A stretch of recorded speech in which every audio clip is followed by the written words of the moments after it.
Hi, this is Shreya Roy, and in this video, we are going to talk about Orko. I knew Orko's mom Durba since my childhood. Me and Durba passed out from the same high school, but somehow we lost contact. After almost 20 years, when in 2018 I moved to Toronto, I again connected back with her, and that's how I met Orko. The very first day when we met, the kid stole my heart with his very innocent smile and the unique sense of humor. It was a Bengali festival day. We roamed a lot, we chatted a lot, and planned to keep in contact. I don't have any other family in Toronto, so Orko and his mom Durba kind of became my home away from home. And during those days, I kept getting wondered by the knowledge of Orko.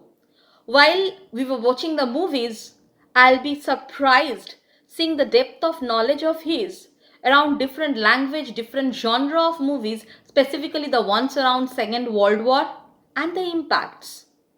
He used to keep me mesmerized in his knowledge around history, social studies, and sports. And not only those, he was learning swimming, taekwondo, and used to enormously enjoy ice skating. Now, why I am saying these many things? Because the moment I say Orko, all of these factors, all of this nature comes to my mind. He was a bright, intelligent, lively 12 years old kid, and then the mishap happened. Orko is no more with us. All the exact details we will be learning from his mom in the next segment of this video. But what I try to say is this matured, this sorted, this knowledgeable a kid cannot commit suicide, which is the primary rule out of the police over here. So what we demand is the truth and nothing but the truth.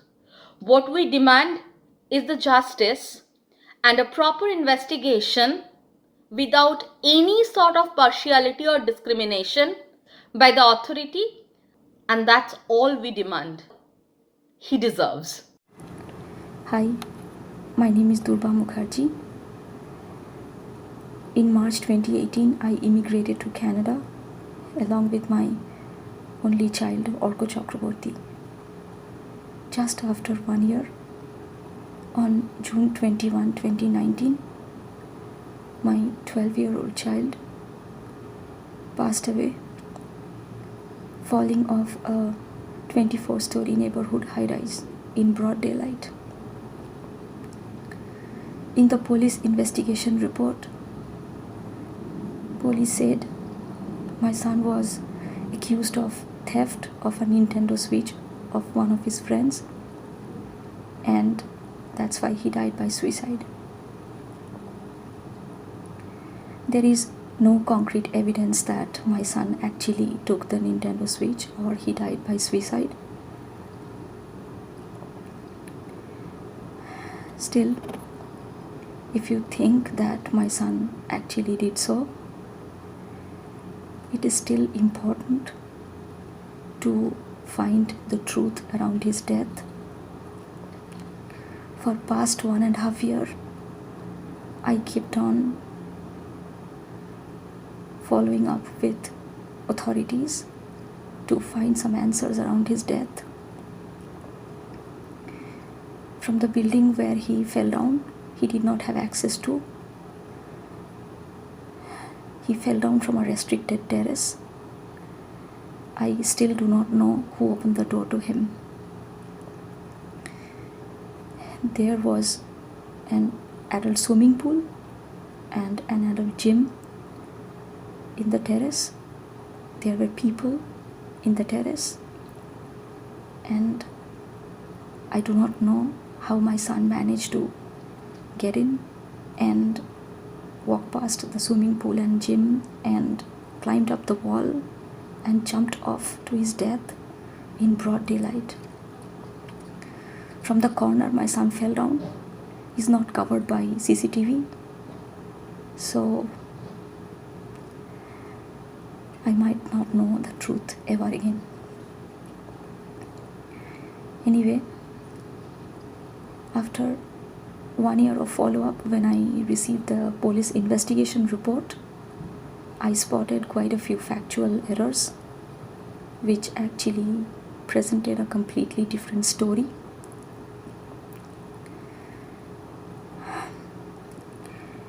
In October 2018, once my son was brutally assaulted by one of his classmates.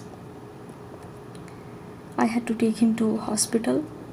I had to report to the cops and the school. After that, I put him in self-defense class. My son was sent for counseling by one of the social workers of their school board.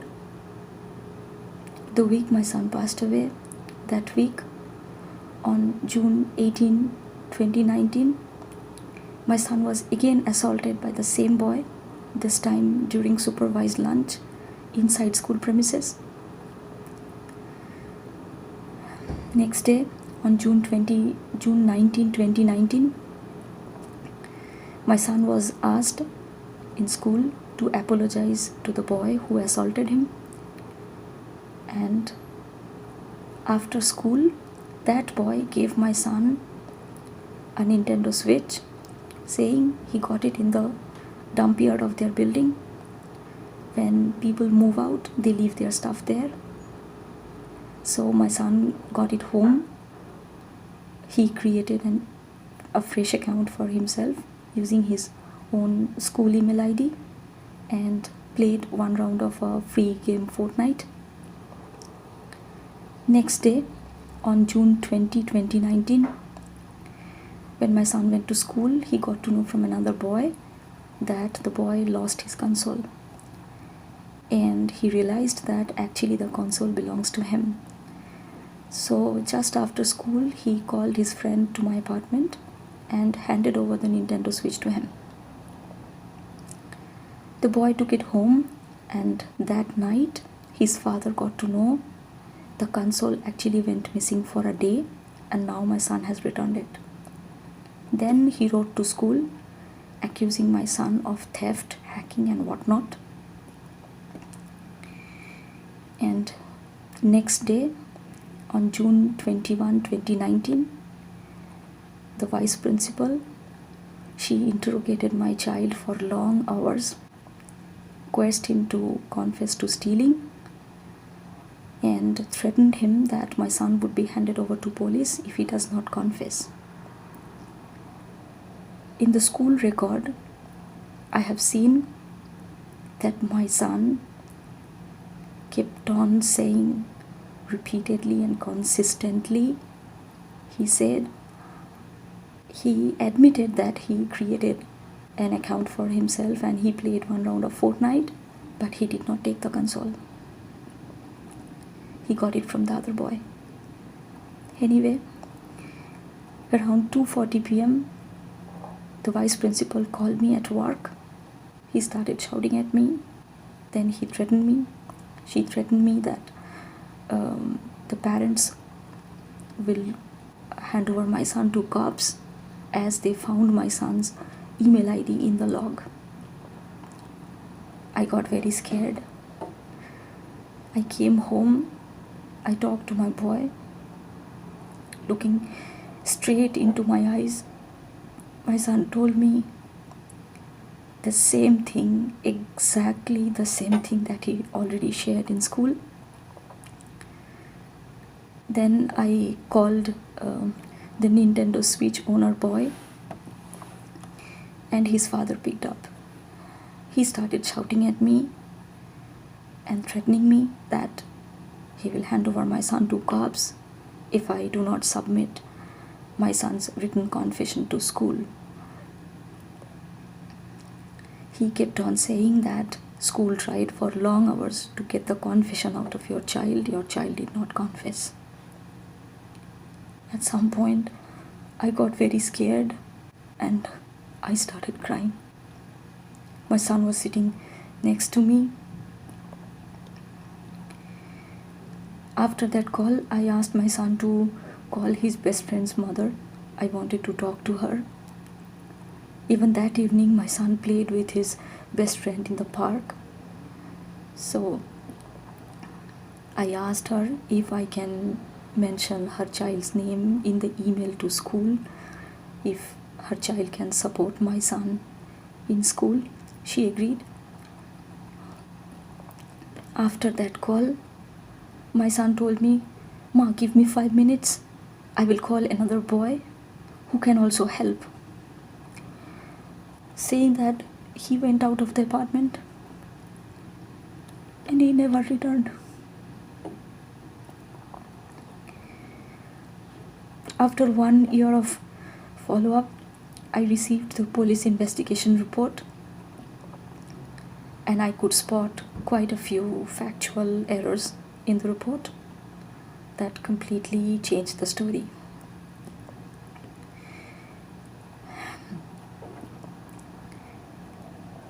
If you think that a 12-year-old child indeed took his friend's console for a day,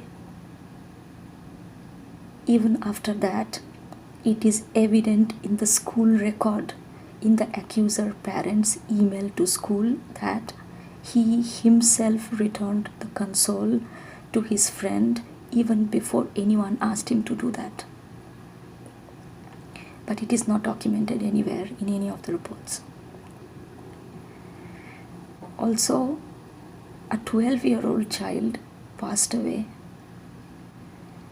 I have seen that police investigation also covers the influence on the mind.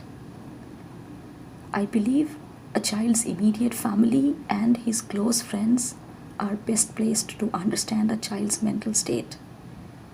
But till date,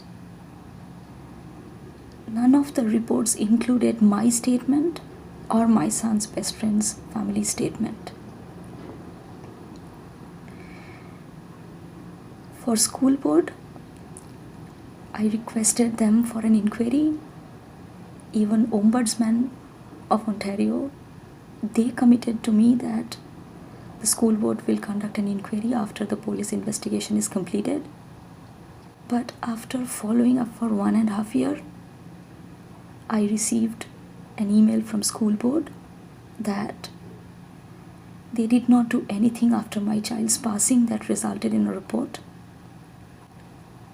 So I feel a child's such a shocking and untimely passing must be investigated in depth. Only then you get to know the truth, and you can find some preventive measures so that no other child will ever have to go through this again. If you agree with me, I request all of you to go through the petition and sign it and support me to seek justice for my son. I would like to take this petition to the Legislative Assembly to get the police investigation report corrected, to get our statements included, my statement as well as my son's best friend's mother's statement, and to get an inquiry done by the school board so that the findings can be documented in a report and can be shared with our community. That's all I'm asking for. My son came to Canada with a lot of dreams. He had a brilliant academic record throughout his school life. You can check with the schools where he studied, the teachers who taught him, the students who studied with him. He was a voracious reader. He loved animals. He had an awesome sense of humor. He represented his school in quite a few events. At least he tried his best to make everyone proud of him. So, for me, I believe that only when the system acknowledges the truth, what actually my boy did and what was done to him, that can only bring justice to the departed soul of the 12-year-old child. If you agree with me, I request again, please go through the petition and sign it and support me to seek justice for my son. Thank you. Hello, my name is Dr. Shutama Ghosh.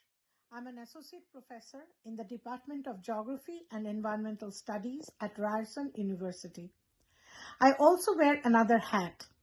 I'm one of the directors of Toronto Bengali Drama Group, which is a 41-year-old cultural organization in Toronto which annually stages kids' plays. It is during one of the rehearsals of a kids' play that I first came to know Arka personally.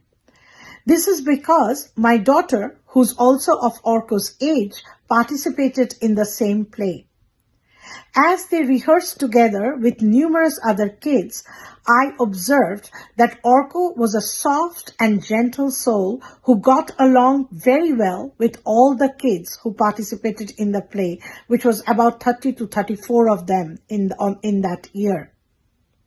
So obviously, it came to us as a huge shock when we came to know of this unfortunate incident where Arka lost his life. After the situation, after what had happened, I had the opportunity to speak to Durba a number of times. And from Durba, I came to know about how this case was proceeding, especially how the school had treated Arka, some of the teachers had treated Arka, and then how the police was handling this whole situation. Without going into the details of these different proceedings, all I want to say is that this is really unfortunate, particularly when so much has been written, so much has been done from the side of the government, particularly in terms of policies, so that racialized minorities do not face these kinds of discrimination in the hands of the police and the justice system. I also want to say that when our organization in fact held a funeral service for Arka, that funeral service was attended by Arka's classmates, his friends, his teachers.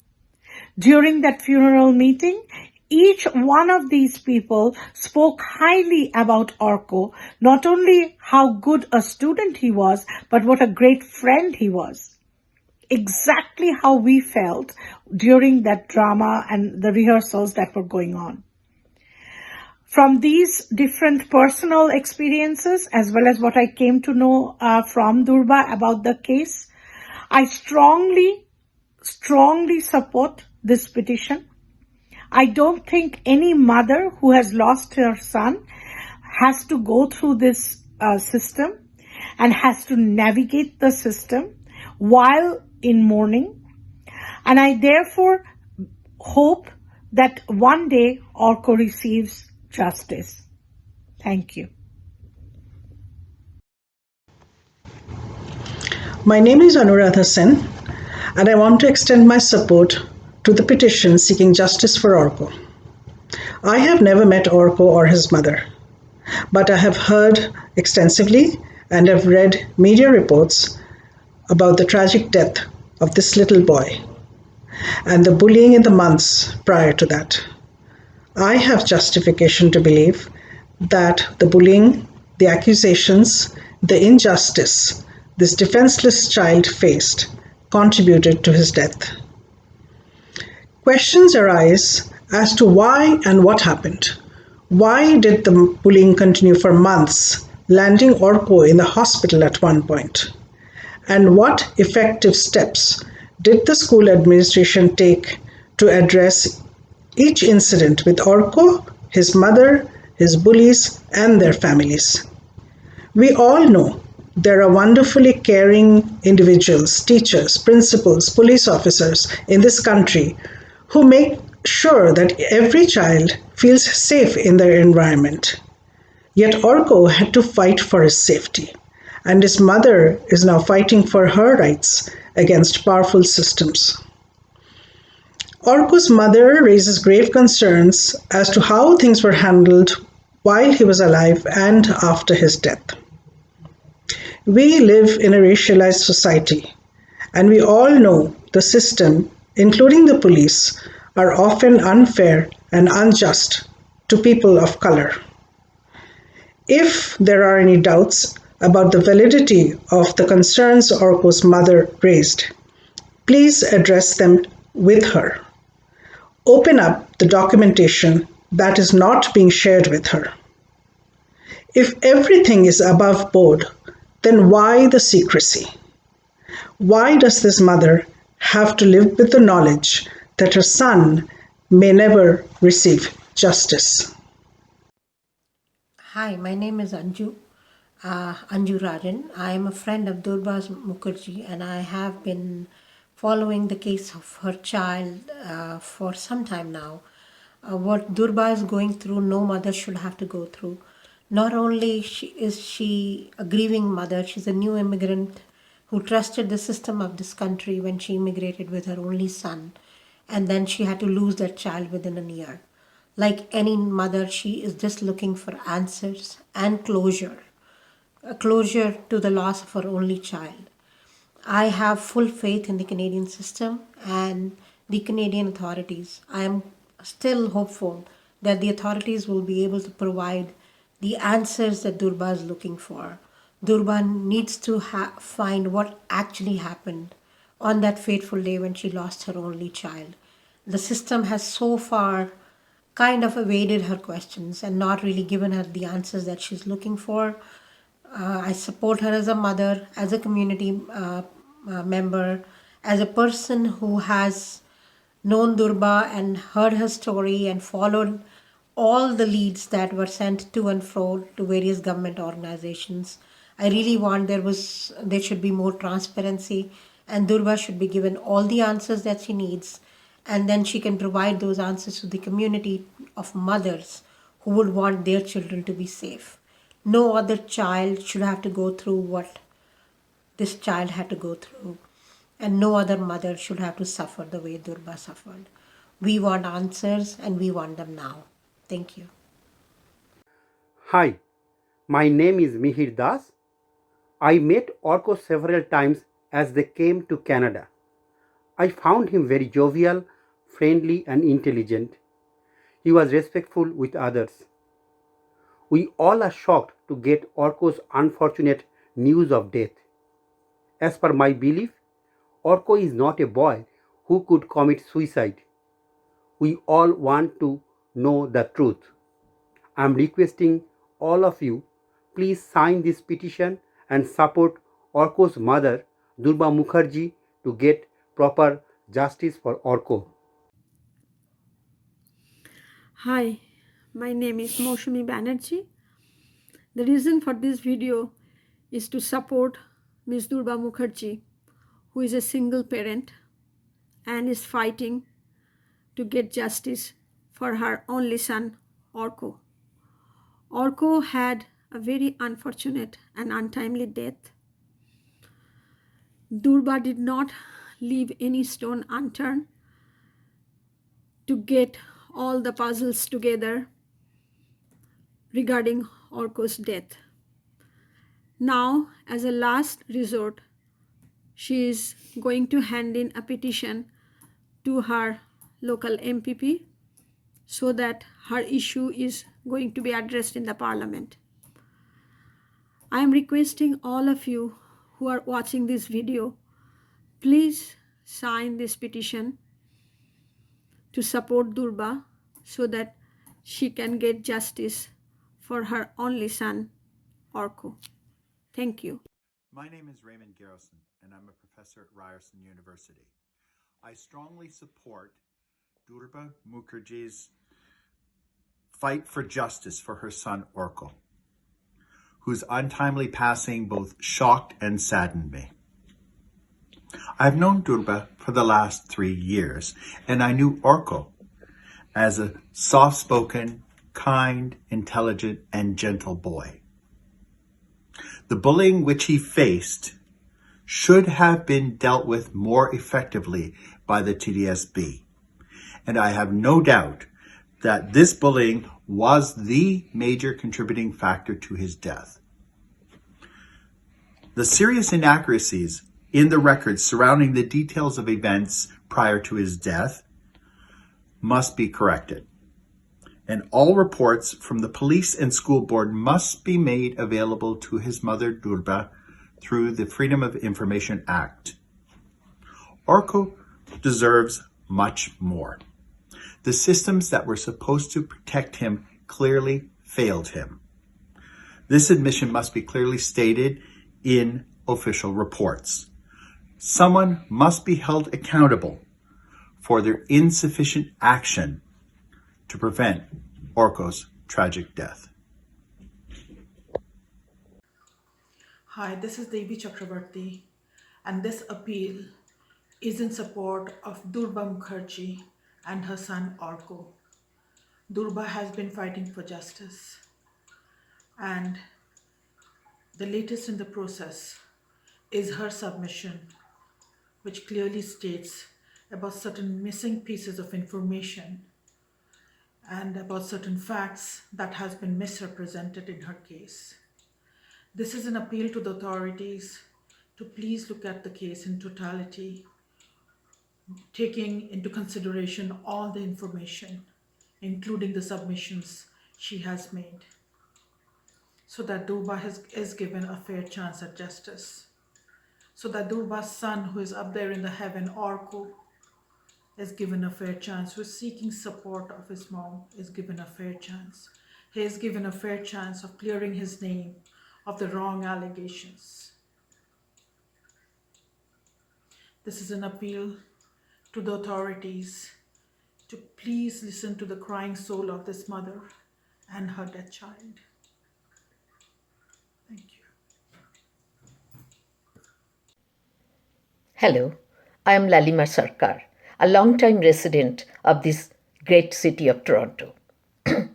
I would like to request you to sign a petition regarding the unfortunate and shocking death of an innocent 12-year-old boy, Arka Chakraborty, on June 21st, 2019.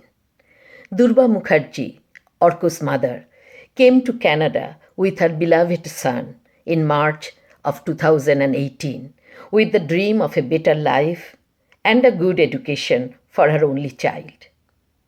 Tragically, after only 1 year in Canada, all her dreams were shattered when she suffered a devastating loss with Arka's death. As a mother myself, my heart broke when I learned of this terrible tragedy. So many questions came to my mind. Isn't bullying against the law? Why is a child being interrogated by his school personnel for a full day without his mother's knowledge? Did the police carefully investigate young Arka's death, including the circumstances leading to his decision to take his own life? Durba, as a devastated single parent who was still new to Canada, has tried her best to get answers, to get justice for her son. Unfortunately, the system hasn't delivered, and she is still desperately seeking help. This is her last attempt to give her son's departed soul some peace. She has started a petition, hoping to find the justice and the peace she and her son deserve. I implore you, please sign it and lend your voice and your support to this petition so that Durba and her young son may finally have justice and closure. Thank you.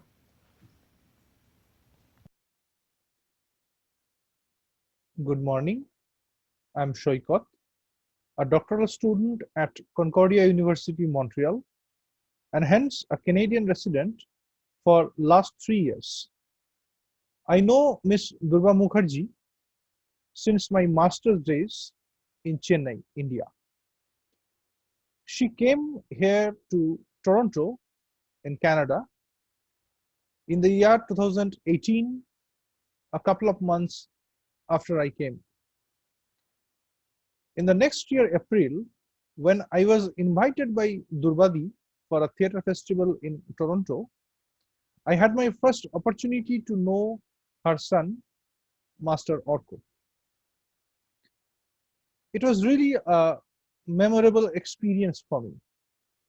In him, I probably had seen a child version of myself, the curious and jovial boy who was just at the doorstep of much revered teenage excitement. It was his sensitivity and the ability to think critically that attracted me the most.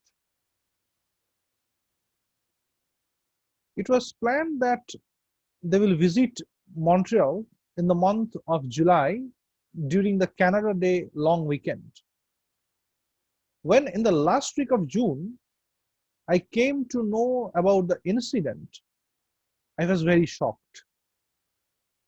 After that, many a time, Arka flashed in my mind. The shy yet delightful boy of just 12 years of age who used to smile with such an innocence that you will love him at the first meeting. Post that, it has been more than 1.5 years that Durbadi is knocking on the doors of every possible avenue to ensure justice for her son. As we can see in the petition, she has raised some very serious issues like the misrepresentation of words. Being aware of the hassles that Ms. Durba Mukherjee have faced since the incident, I myself strongly believe that there should be a fair investigation to find the truth. Before that, the associated documents should be scrutinized and corrected if required in the light of available information. Therefore, it is my humble request to you all to consider the petition for signing it. Please sign it for Arka, my brother. Please sign it for Durbadi. Thank you.